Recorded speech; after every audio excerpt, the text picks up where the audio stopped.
Welcome back to BLOCKTV. It's time now for Crypto Crunch, and today we're joined from Helsinki by Finance Magnates Rachel McIntosh. Rachel is going to highlight some of her top stories from the week from Finance Magnates, and we'll take a look through some of these key things that are moving and shaking the sphere. But before we do, Rachel, thanks so much for joining us. Thank you, Ashley. Nice to see you. And you. All right, so to kick things off this week, a big old hack just to get everyone fired up. Upbit having $50 million in Ether stolen, the South Korean exchange suffering some pretty heavy losses there. What's your takeaway from all this?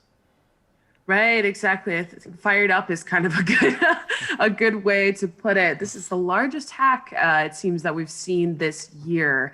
$50 million worth of Ether tokens were stolen.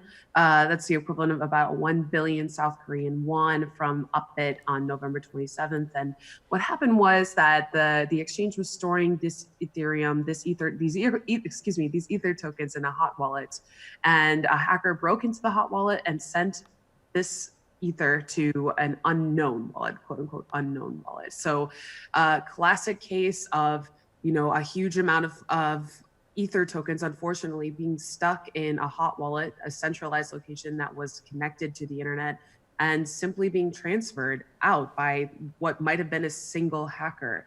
The second largest, we haven't seen a hack this large this year, as I said earlier. The second largest one was for about 40 million, in May when Binance was hacked. So this kind of an unfortunate way to end the year, I guess you could say, in the cryptocurrency sphere, but still nothing really compared to some of the hacks that we saw in 2018. Right, certainly still at that smaller scale, but you'd think by this point, and I guess this begs the question, why exchanges of this scale, of Upbit's size, they've been around for a few years, they know what they're about, they're not exactly some new hothead player in the market. You'd think they would understand and be a little bit more cautious with keeping such figures in a hot wallet. I mean, surely after even the examples we've had this year, let alone, as you stated, in 2018, you think exchanges would be a little bit more on that personal security. Does this not seem like a massive lapse? I totally agree with you there, Asher. I mean, of course, it's possible, the people who are running the exchanges are just that. They're people, just like you and me. And unfortunately, especially if you're dealing with a high amount of cryptocurrency, moving quickly in and out of an exchange, it's easy to see how something like this could end up happening without the proper security protocols in place. And of course, in Japan, we have the Japanese Financial Services Agency really getting in there in these cryptocurrency offices and making sure that the security practices are up to snuff, that they really have standards set out. But in South Korea, the regulations aren't quite as advanced. The regulators aren't quite as hands-on as they are in Japan and other places, maybe in the world, although Japan is certainly, in my opinion, the most advanced in terms of security regulation. So lesson learned, we hope that Upbit and other exchanges will learn from something like this moving forward. Yeah, certainly expensive lessons to be learned all around, but as you say, perhaps this will lead to some changes in the industry. One thing about blockchain as it is, these transactions are non-changeable, unalterable. Once these things happen, it's very hard to take back that human error, as you said. But despite all this, and this brings us, segues us neatly into the second story for this week, 92% of institutional investors are storing crypto on exchanges. Now, this is an article you put together, Rachel. Tell us what your research and findings were.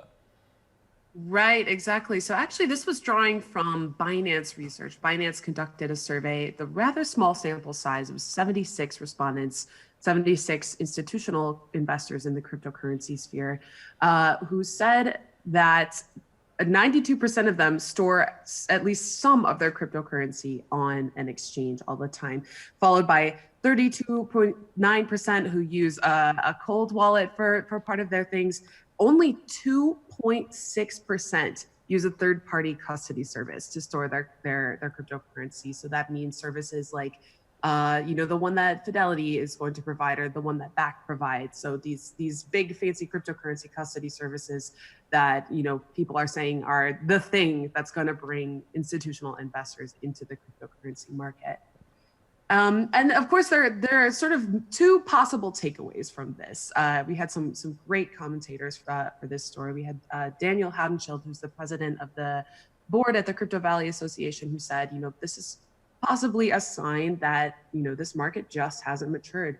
Institutional investors who are getting into crypto don't totally understand the risk vectors, and they're not prepared to to build the infrastructure necessary, or to work with these third-party providers in order to store their coins in a more safe way. So that's one possible takeaway. The other possible takeaway is Alex Kruger, who's an economist who's very active on Twitter, tweeted some time ago saying that there are a lot of institutional investors in crypto. There's a lot of institutional money in crypto, but it just isn't the kind that that would necessarily use these long-term custody solutions. It's the kind of money that quickly goes in and out and hopes to profit off of the volatility of Bitcoin. In which case, or another cryptocurrency asset. In which case, staying on an exchange kind of makes sense, because if you want to trade quickly, then you need to have your capital very fluid place. Right, and that begs the big question, exactly what purposes and uses these institutions are having for this sort of money when you want to be able to access that. I mean, one of the notorious elements of the current existing most blockchain systems that exist right now is that they do lack some of those scalability and speed issues, those transfer rates that we're seeing in other comparative and existing financial establishments and setups. But do you think that this sort of limitation is just a matter of technology and time, or is, again, this human factor playing into it, that people don't have the knowledge, people don't want to wait, and as you say, they want access to what they can have here and now without thinking about the risks that they're undertaking with such vast sums of money? Yeah, exactly. I think it's actually a combination of both is probably what the reality is. So we have, of course, people who don't totally understand the cryptocurrency market and the risks associated with cryptocurrency storage on an exchange, even with self-storage or with one of these cryptocurrency storage providers. In the Upbit case, Upbit is going to reimburse their clients that were affected by this loss with their corporate funds. However, like if you're a hedge fund manager, if you're somebody who's managing, money for an institutional fund or even for a family office,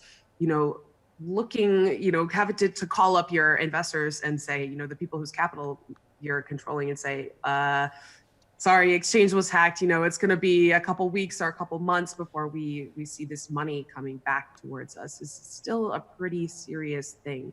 I think ideally what we would see is better integration with these custody solutions with cryptocurrency exchanges. So something like, Bakkt's custody solution being integrated into something like Binance, and therefore, there would just be that extra layer of security. But as you said, it's just technology and time at this point. We have to wait. And until then, we're sort of at the mercy of a lack of knowledge about what the risks are.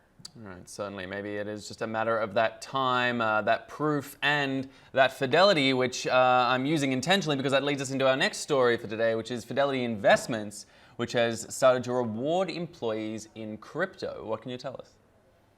Right. Yeah. So this is kind of a fun story, in my opinion. So we've seen, some of the bigger corporations, banks especially, with JP Morgan's, JPM Coin, and some other major financial institutions around the world, testing out blockchain systems to operate their internal financial system. So Fidelity is doing something not quite the same. They've made this ERC-1404 token standard token to reward their employees, just for things like going to internal events or participating in activities, within the company. So this isn't like a major, big thing where, they're testing out, sending transactions internationally over a blockchain system. However, I think it is still significant that Fidelity went through the trouble of building, a cryptocurrency blockchain-based system, even if it is something lighthearted, like this employee rewards system, because it shows that they're really taking their interest in blockchain and cryptocurrency seriously. They really want to understand how this works. And this could, while this is sort of, as I said, a lighthearted thing, this could potentially evolve into something a little bit more serious when we start seeing more widespread adoption of different kinds of cryptocurrency assets. I suppose I wonder, looking at the 2010s, one of the big trends that we saw throughout this decade, particularly when it came to office spaces, was the gamification of a lot of working experiences. That was the big hot thing. It was supposed to take off. It was supposed to be the big thing. Whether it did or not, I don't have the metrics in front of me. But do you think maybe in the 2020s we could start seeing the tokenization of a lot of employment and workspaces, and this is sort of manner that's sort of being spearheaded here by Fidelity? Yeah, actually, I think that's a really good point. Of course, we've seen this gamification that's this culture increasing, and especially as the millennial generation moves into more corporate spaces, we're going to continue to see even more of that. I definitely think that, provided that there are, sufficient onboarding and offboarding systems, or there's just good enough reason to have these token systems in place, even if there isn't, an option to cash out, maybe there's an option to trade tokens for a vacation day or something like that. But yeah, definitely. I think that, the more that we start to see these blockchain infrastructure companies, building these little things that are sort of more available to companies that aren't necessarily involved in the blockchain sphere at all,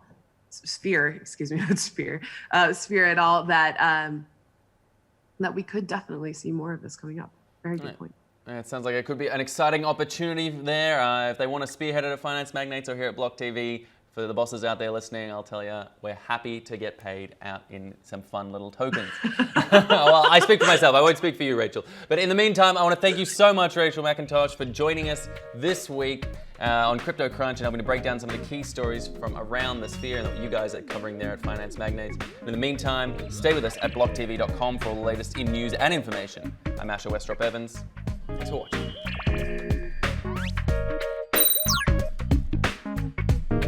For more news and updates, follow us on Twitter.